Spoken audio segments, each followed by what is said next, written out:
Welcome to this explainer on organizational sexualities. If you're an MA student in Org Psych studying personal and organizational identity, well, you're in exactly the right place. Today we're diving deep into the research of Nick Rumens to really figure out how these deeply personal, super fluid concepts of LGBTQ plus identities end up colliding with the highly structured and, let's face it, pretty rigid environments of the modern workplace. Take a look at this quote from UK journalist Richard Hammond.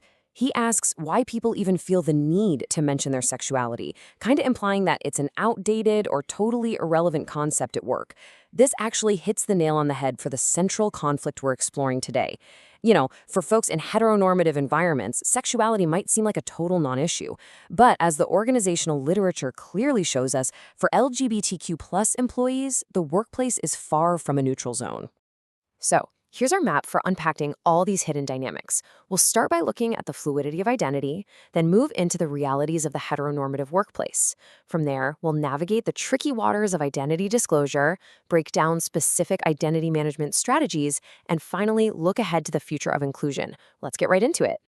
To really grasp how LGBTQ plus employees experience the workplace, we've got to start by completely debunking the idea that sexual identity is just some fixed, rigid biological box.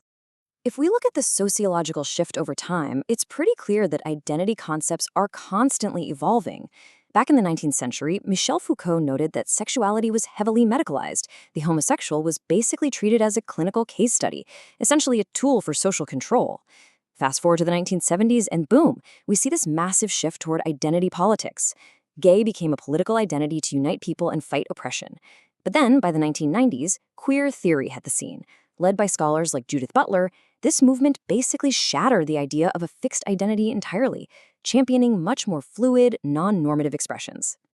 Actually, even earlier than that, back in 1968, sociologist Mary McIntosh was already arguing that homosexuality is really a socially constructed role. What does that mean for us? Well, it means our identities blur and shift depending on the time and the context, rather than just being some permanent, unchanging property of who we are. And keeping this fluidity in mind is absolutely crucial as we watch these individuals step into the corporate world. So what exactly happens when we take this incredibly fluid, dynamic concept of identity and drop it straight into the rigid, rule-bound environment of the modern organization? Well, we crash right into heteronormativity. Now, this isn't necessarily overt, in-your-face homophobia. It's more about the ingrained, often totally unspoken assumption within corporate cultures that, hey, everyone here is heterosexual. Think about it. We rarely, if ever, ask employees to confirm if they're straight, right? But questions and assumptions constantly bubble up around LGBTQ plus individuals. This baseline assumption basically forces these employees to navigate an entirely different set of workplace rules just to survive, both socially and professionally. Building on Erving Goffman's profound sociological work on stigma, we have to ask ourselves, how does an invisible yet potentially discreditable stigma like sexuality create such a heavy hidden psychological weight?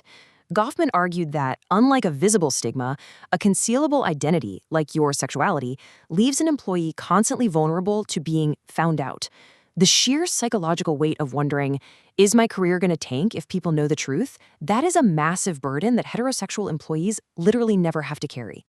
This brings us directly to the individual's psychological experience, specifically the intense, highly calculated risks of opening up at work. As future organizational psychologists, it is absolutely critical that you distinguish between two key concepts here. First, there's identity disclosure. That's the actual event or process of revealing who you are, what we usually call coming out. But then there's identity management. This is the exhausting day-in, day-out strategy of maintaining that identity once that initial disclosure has or hasn't happened. They're definitely distinct concepts, but man, are they deeply intertwined. For a lot of employees, the workplace features what scholars Woods and Lucas refer to as the corporate closet. And let's be really clear about this. The corporate closet is absolutely not a neutral space. It's a deeply negative environment rooted entirely in concealment and the constant anticipation of oppression. It's a psychological space both on the very real fear of harassment, stunted career progression, or just flat-out discrimination. So how do you even begin to navigate out of that space? Drawing on Judith Butler's theory of performativity, we quickly realize that disclosure isn't just some one-time linear event where you check a box and move on. No, it's an ongoing, highly dynamic process. An employee has to constantly assess the workplace climate, evaluate their own personal stigma risk, and then dynamically perform their identity. It's like they're constantly reading the room. Is this new manager safe? Is this big client open-minded? The disclosure process honestly never truly ends. Once an employee actually navigates that initial disclosure hurdle, or honestly, even if they decide not to, they're immediately hit with a wave of continuous psychological labor.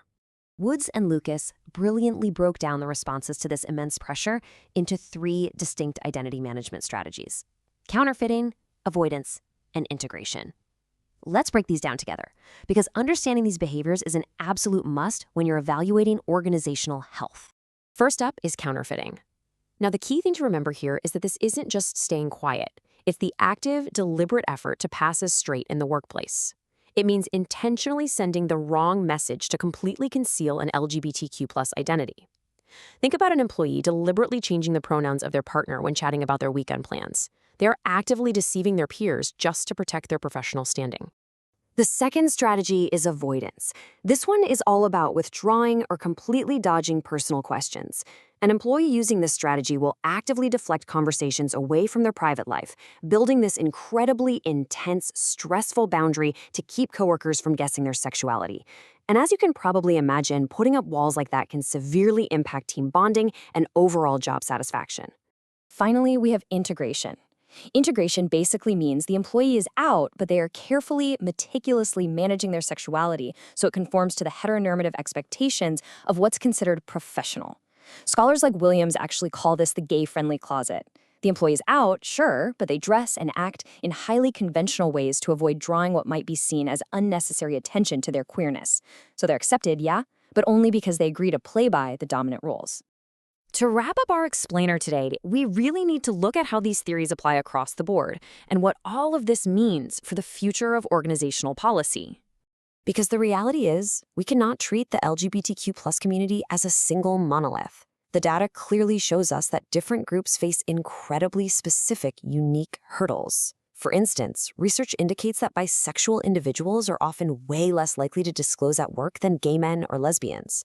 Why? Because they face dual-sided biphobia, stigma coming from both heterosexuals and their queer peers. Meanwhile, trans and genderqueer employees often clash directly with rigid, highly stereotypical dress codes and old-school definitions of professionalism, which puts them at extreme risk for marginalization. And this brings us to a really critical concept, the normalization trap. Now, we're definitely witnessing the normalization of certain LGBTQ+ identities in the workplace today, which sounds great on the surface. But research by scholars like Drucker shows that this acceptance is actually highly conditional. It's usually reserved for those who are white, middle class, able-bodied, and mostly gender-conforming. This brand of normalization often demands patriotism, marriage, and traditional family values, effectively acting as a completely new form of social control. So, as future organizational psychologists, your job isn't just to nod and accept diversity policies at face value. I want to leave you with this absolutely crucial, provocative question to chew on for your future roles. As corporate diversity initiatives celebrate these very specific, palatable identities, whose complex, fluid realities are still being completely excluded from the workplace? Thank you so much for joining me for this explainer, and I really encourage you to look deeper into the invisible margins of your own organizations.